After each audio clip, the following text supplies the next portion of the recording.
As a student, when I went into obstetrics and gynecology rotation, I was able to be exposed to gynecologic surgery, which was truly a passion of mine. That was my aha moment. This is what I want to do the rest of my life. I think for my specialty, urogynecology, multiple things have been very important in my field. For example, the evolution of sacral neuromodulation or robotic surgery. We're able to provide minimally invasive options, get them back to work to their loved ones, their families quicker. Women that suffer from pelvic floor disorders tend to isolate themselves, like they may not go to church, they may not go for a weekend with their kids.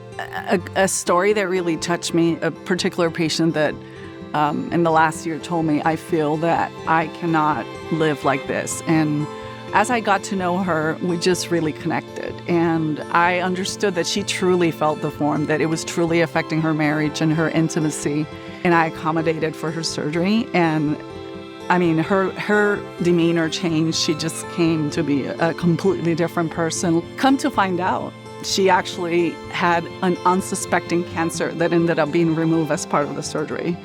So she not only was grateful because she had her body image restored and her family and intimacy restored, but also she felt that to some extent I saved her life. You know, I guess there were other forces at play that really make me listen and do what I needed to do, what was my calling to do.